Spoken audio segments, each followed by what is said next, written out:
everyone, and welcome to English Pod. My name is Marco. Hi, everyone. My name is Catherine. And today, Marco, we're talking about money. That's right. We're going to take a look at another lesson about money, but this time we're going to learn a little bit more about coins in the United States. That's right. Different coins, so different sizes and shapes, they have different names because they represent different amounts of money. So today we're going to learn the names of those coins, and we're also going to learn a little bit about British money. So let's check out the dialogue.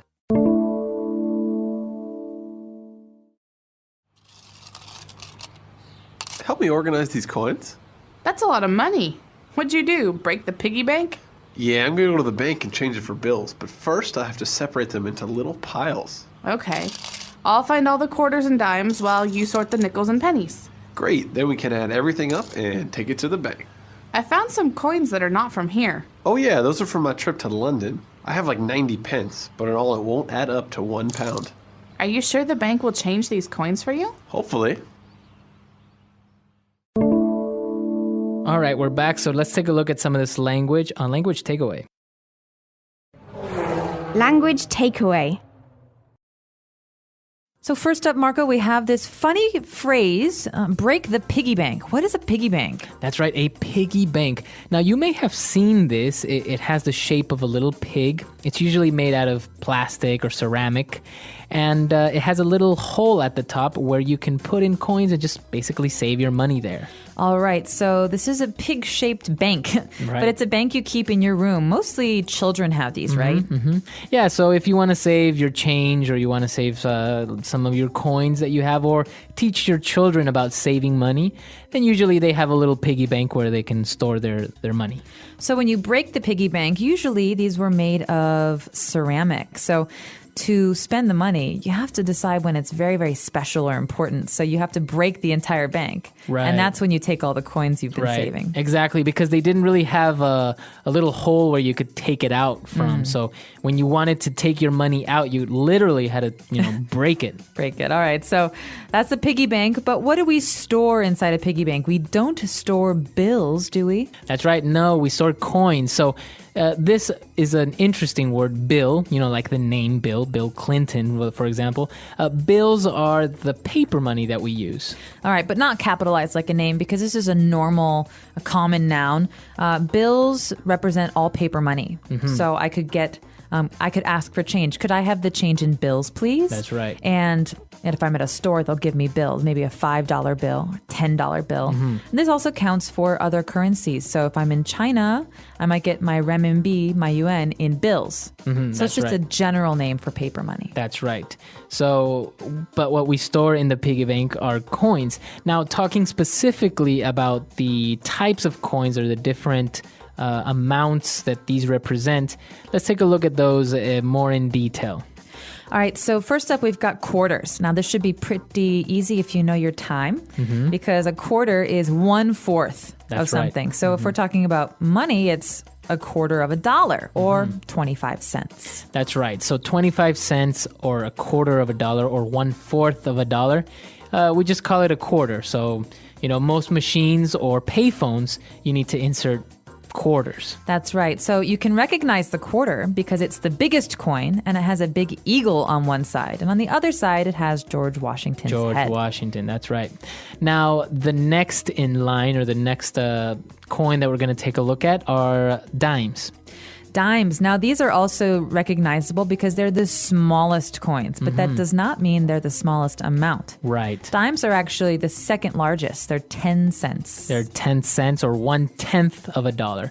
And so you can say they're 10 cents or you can say dime. So do you have, I don't know, if you have 10 dimes, that means you got a dollar. That's right. 10 dimes equal $1. And the face on the dime is Thomas Jefferson? Alexander Hamilton. I don't know. No, he was the first, he created basically the Department of the Treasury, but Thomas Jefferson is on another coin, and that's what we're going to look at next. That's right, the nickel. The nickel is like the metal, nickel. And so this one is a little bit bigger than the dime, but not as big as the quarter. Right. I think it's a little bit thicker, maybe. It is thicker, but it's not as much money. A nickel is 5 cents. 5 cents. So 1/20th of a dollar. That's right, 1/20th of a dollar. So this is what we call a nickel. So you would call this coin, you would say, hey, do you have any nickels? Dimes and nickels usually go together. I don't know why. Nickels and dimes. Nickels and yeah. dimes. He's counting his nickels and dimes means he doesn't have very much money. That's right. So yeah, and then on this coin, you have the face of Thomas Jefferson. That's right. Okay. And finally, we have the only coin that's not silver colored. It's actually more of a copper color.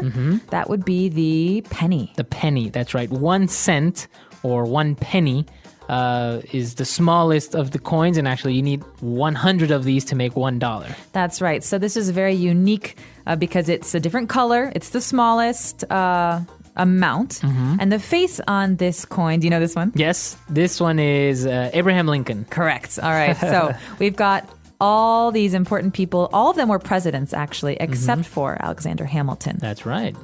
And actually, I think Alexander Hamilton looks good. Better than the rest. I don't know. He was why. a pretty handsome Yeah. man. Actually, no, he was said to be very funny looking, I think. Yeah. So actually, all of these coins, you can call them by these names, and everyone will recognize them, especially in the U.S. Now, I don't really think they apply to any other country, as we saw later on. For example, money in England or the United Kingdom. But usually in the U.S., if you say, "Hey, do you have any spare change, or do you have any nickels and dimes?" Then Or could I borrow a penny? Can I borrow a penny? Actually, in the U.S., they have these little things called "take a penny, leave a penny," right? Or give a penny, take a penny. Yeah. You see these because pennies are not worth very much money, and oftentimes people will leave a penny, and if you have something costs 26 cents, but you only have a quarter, you can take a penny and then spend that. Right. So they're basically free pennies. Right. You might see in a store. And then also, if you get change, maybe you don't want to carry those pennies around or that change, so you just leave that there. And then, it's kind of a way of recycling this small amount of money, which is very interesting. It is very interesting. But we're going to actually take a look at some British currency. So let's take another listen to the dialogue, and when we come back, we'll explore that.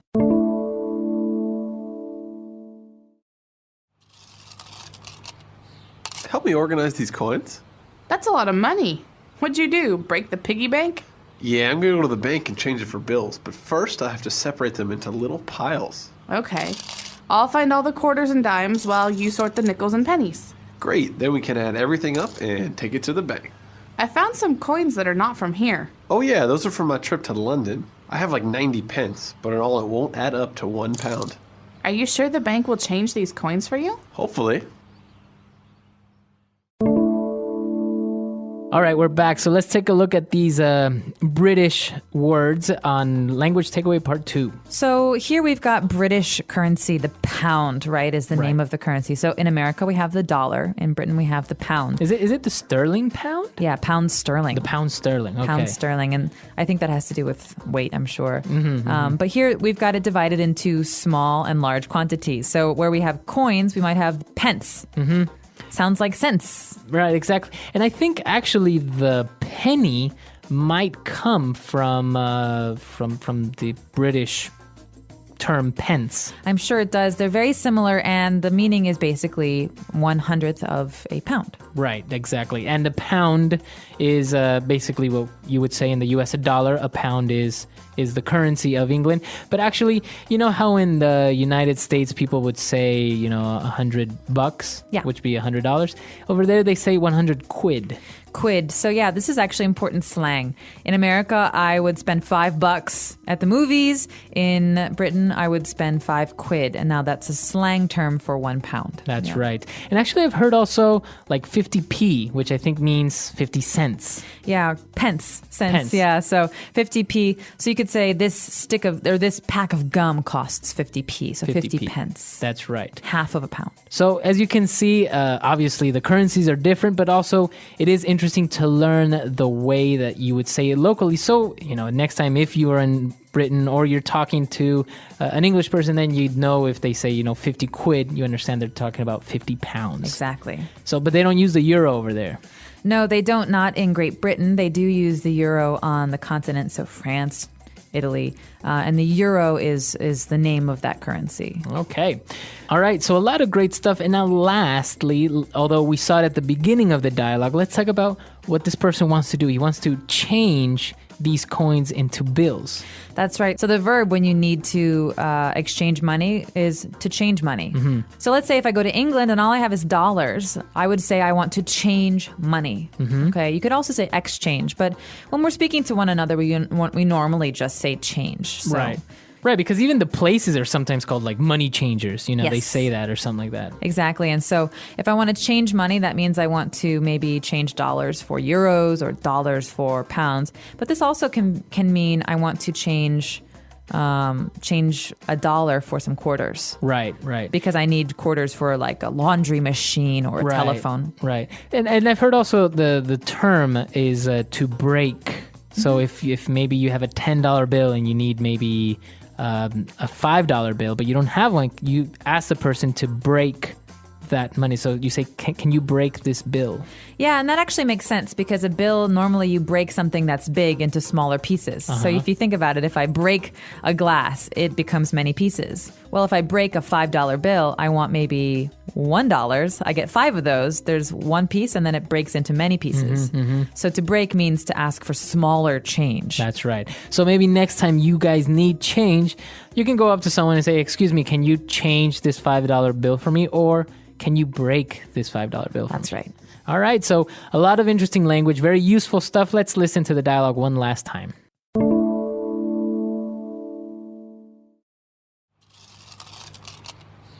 Help me organize these coins. That's a lot of money. What'd you do? Break the piggy bank? Yeah, I'm gonna go to the bank and change it for bills, but first I have to separate them into little piles. Okay. I'll find all the quarters and dimes while you sort the nickels and pennies. Great, then we can add everything up and take it to the bank.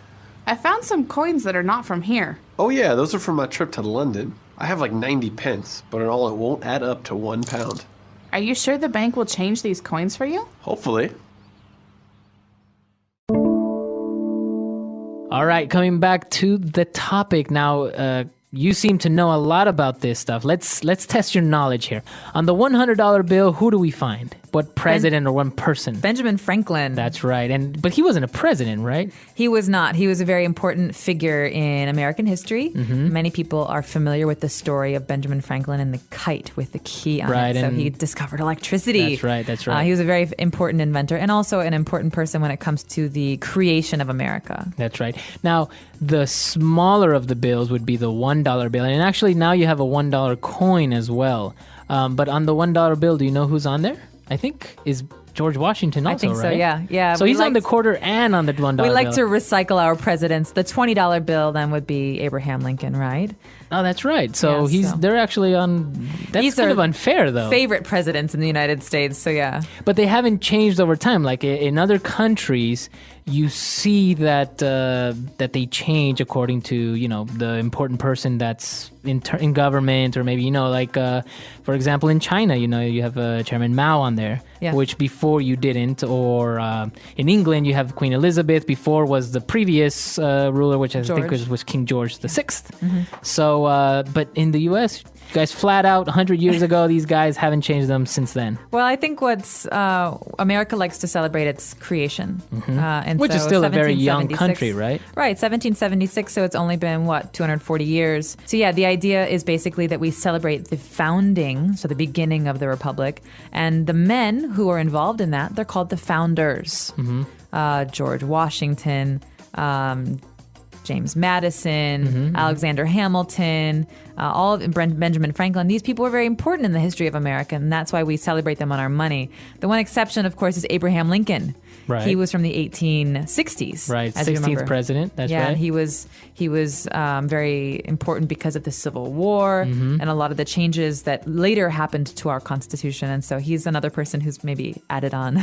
So he's basically the last guy you guys kind of celebrate, because you don't have, I don't know, Franklin Delano Roosevelt. right, or Bill Clinton or something like this. Not yet. Right. So I guess we gotta wait a while. But that's very interesting. This history aspect of currencies is actually very, very interesting. It is. And one thing I'd like to add about quarters is that in the 2000s, so from 2000 I think on, the United States started to make state quarters. Mm-hmm, So yeah. you'll see oftentimes these quarters with the picture of a state. New Hampshire, Maryland, Illinois, California, and a special symbol of that state. And so Right. these are special quarters from the last maybe 10 years or so. Yeah, I remember seeing these because usually on the other side of the quarter, well, on one side you had George Washington, on the other side you had the eagle, the emblem of the flag, I guess. Well, not the flag, but the Emblem of the national republic. bird or the Yeah. republic. And but now you have these states, and it says Delaware, and it has a little maybe I don't know, flower or something that's representative of these states. So that was actually very nice. It was a collector's type thing as well, right? People were collecting. That's these. right. You can collect all 50. Some people did that, and you still see them in use. So those are the state quarters, and those generally are newer quarters. Okay, interesting. All right, guys, so we're out of time, but if you guys have any questions or doubts, you could find us at englishpod.com, and we'll see you guys there. Bye. Bye.